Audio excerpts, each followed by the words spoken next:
इस तरह क्यों होता है? सच के साथ क्यों नहीं चलते? देखिए, अब जो बंदा झूठ के साथ चलता है और जो सच के साथ चलता है, दोनों का मौक़िफ़ यही होता है। बेसिकली अब आपको अगर एक बात मेरे बताई ख्याल जाए। से वकीलों को तो सच के साथ चलना चाहिए, क्योंकि हमारे कायद का भी यही शोभा हाँ, है ना। आप बिल्कुल ठीक कह रहे हैं, वकीलों को सच के साथ चलना चाहिए, तो दूसरे के साथ कौन चलेगा? उसके लिए फिर किसको खड़ा करेंगे? वो भी तो वकील ही होता है लेकिन ना। जो गलत है आपका काम उसको है, कहें तू आप भाग जा, तेरा केस हमने नहीं लेना है। नहीं, केस लेने की बात नहीं है।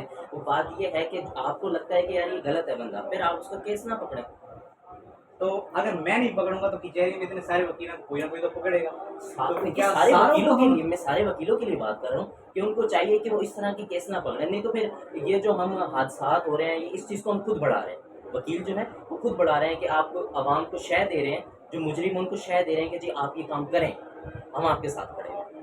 लेकिन अदालत बनाई ही इसलिए गई थी कि दो, अब देखें फॉर एग्जांपल आप जैसे बात करें ना, दो पार्टीज आती हैं, एक पार्टी उसमें से गिल्टी होती है, बिल्कुल। और आपको भी पता है कि जब क्लाइंट हमारे पास आता है वो 50% सच बताता है और 50% अपनी बात बताता है, क्योंकि वो भी हमें आगे डायरेक्ट नहीं बताएगा कि यार मैंने बंदा मारा है। क्यों? क्योंकि अभी वो इनिशियल स्टेजेस में है, अभी उसका और हमारा लिंक उस तरह नहीं हुआ है, तो अभी वो आगे हमें बताएगा नहीं कि मैंने बंदा मारा है। अब दो पार्टीज हैं। लेकिन आपकी इतनी प्रैक्टिस हो चुकी है, आप बंदा देख के बता देते हैं ये बंदा सच बोल रहा है, ये झूठ बोल रहा है, वाकया क्या था, वो आपको तो पता चल जाता है ना फिर।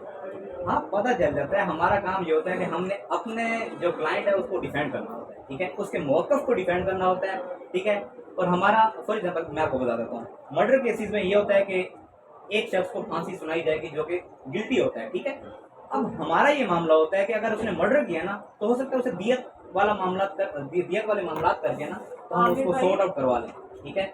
लेकिन सजा से बच जाता है, और रंजिश वगैरह जो भी दो पार्टी के दरमियान होती है वो खत्म हो सकती है अगर दियत की अमाउंट हम उसे पे कर दें, ठीक है। इसके अलावा बाकी ज़मीनात के मामला होते हैं, तो अब ज़ाहिर सी बात है, जिसके साथ हम खड़े हैं हमने उसको ज़मीन लेके देनी है, बेशक उसकी है। वही तो मैं बात कर रहा हूँ ना, बुकला फिर तो झूठ के साथ खड़े हैं। आप ये सुनना चाह रहे हो ना? खुद शय दे रहे हैं आवाम को कि जी आप ये काम करें और हम आपके साथ खड़े हैं। नहीं, शय नहीं दे रहे हैं। नहीं, ये शय ही है, देना ये सरासर अच्छा, शय है। तो इसका मतलब ये है कि ईडी सेंटर जो खुला हुआ है, जो कह रहे हैं मैं बच्चों को पालूंगा, तो इसका मतलब वो क्या, फिर तो आप वही बात कर रहे हैं ना जो एक पहले स्कैंडल उठा था। लेकिन अगर वो बच्चों को पालेगा, ये वो बच्चे हैं जो यतीम है, जिनका सारा दिन तो हमारे पास भी बहुत साहिल आता है, बेशक उसने गलत किया लेकिन वो यतीम है, उसका कोई सहारा नहीं है, उसके पास सिर्फ वकील ही सहारा है जो उसको बचा सकता है। लेकिन उसने अपने गलत काम क्यों किया?